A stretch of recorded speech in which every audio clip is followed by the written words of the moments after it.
One topic that often comes up in the mouse community is whether male mice can live together.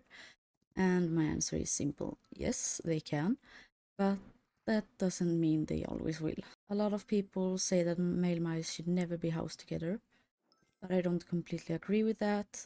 In my experience, male mice can get along when they are given enough space and plenty enrichment. Right now I have 8 male mice living as pairs in 4 separate cages. None of them have any injuries, and there's very little arguing between them.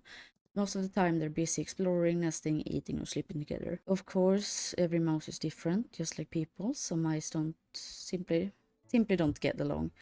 There are different cases where males cannot live together safely, and if serious fighting occurs, they should be separated. It's also very important to remember that not every mouse actually enjoys living with other mice.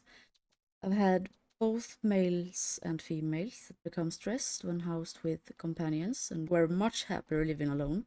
That's why I believe mouse care should always be based on the individual rather than strict rules. Some mice thrive in groups, some thrive in pairs, and some generally seem to prefer having their own space. Now when people tell me that 2 mice can't live together and should never live together and take them out immediately, one of the first things I wonder is, what does the enclosure look like? Because a lot of the time the issue isn't necessarily the mice themselves, the issue is environment they're living in. It's the same about running wheels, the size. It's just one of those topics that people seem to argue about all the time. Some people think every mouse and hamster needs a wheel, while others think wheels shouldn't be used at all. Personally, I think wheels can be a great form of enrichment when they're used correctly. Mice and hamsters are naturally active animals. They can run surprisingly long distances, especially during the night, and many generally seem to enjoy using a wheel. However, there are a few things that I think every owner should pay attention to. The first is wheel size. One of the most common mistakes I see is people buying wheels that are far too small. Just because an animal can fit inside a wheel doesn't mean it's right size. When your mouse or hamster is running, their back should remain as straight and natural as possible. If their spine is curved while running, the wheel is too small. Here's an example of a too small wheel, and you can see that the hamster, mouse, well, whatever, their spine is curved. Yeah, I made that mistake in the beginning when I first got mice that I had too small wheels. I made swings of them. The mouse loved that. Mice loved that. So this is the kind of wheel I would avoid.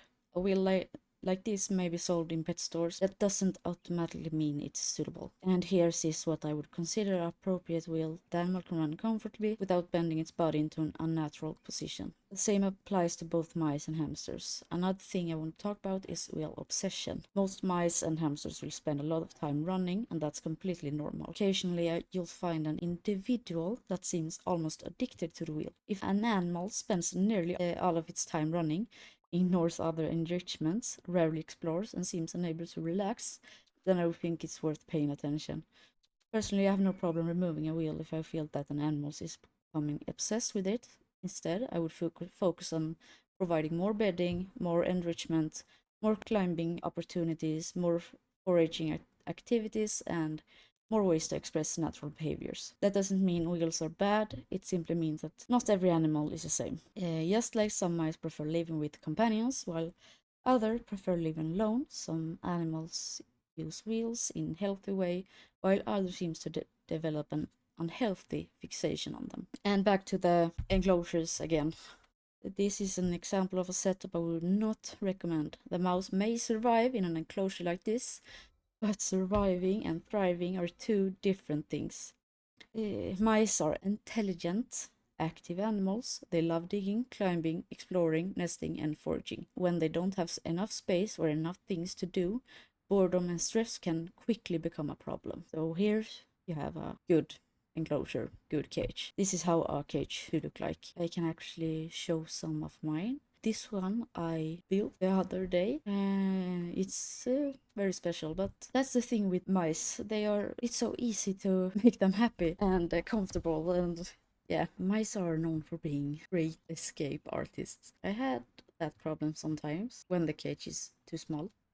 My cages are almost always open, so there's if they want to escape, they can just jump down. Mice are afraid of heights though, but if they really hate their cage, they take that risk. Yeah, about the good enclosures: deep bedding for digging, multiple hides, nesting material, climbing opportunities, tunnels, and lots of enrichment. A good enclosure gives mice choices and allows them to express their natural behaviors. In my experience, when mice have enough room and enough enrichment, many behavior problems become much less common. And this doesn't always only apply to males. Female mice can argue too. I've seen females become stressed in cramped or boring environments just like males can. That's why I don't think it's helpful to make blanket statements like all mice should live alone, all mice needs company. Every mouse is an individual, and what works for one may not work for another. The most important thing is to observe your mouse. Are they relaxed? Are they active? Are they maintaining a healthy weight? Are they showing signs of stress or conflict? Their behavior will tell you far more than any rule on the internet. At the end of the day, our goal shouldn't be to follow strict rules. Our goal should be to provide the best possibly quality of life for the animal in our care. One thing I've personally noticed is that mice don't always spend all the time digging if they're given other ways to stay active. For example, in taller enclosures with lots of climbing opportunities, my mice often spend a huge amount of time climbing, exploring different levels, and using the space vertically instead of constantly digging. This is one of my current setups for a pair of my males. I'm not completely satisfied with it yet, but to be fair, I'm always changing and improving my enclosures. Honestly, I probably redesign them more than often than necessary. The good news is that the mice seem to love it. Every time I make changes, they spend hours exploring everything again. That's why I think enrichment is about more than just bedding depth. Digging is important, but so is climbing, exploring, foraging, nesting, and simply having interesting things to do. And about the wheels, these are two wheels that I currently have at home. I've measured both of them so you can compare them properly.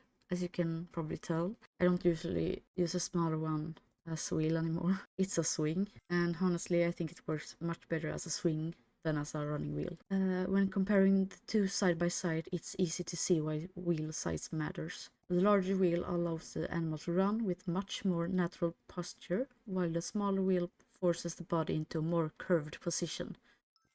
Uh, that's exactly why choosing the right wheel size is important for both mice and hamsters. So these are simply my experiences and opinions after keeping mice for years, and I love to hear your thoughts and experience in the comments below.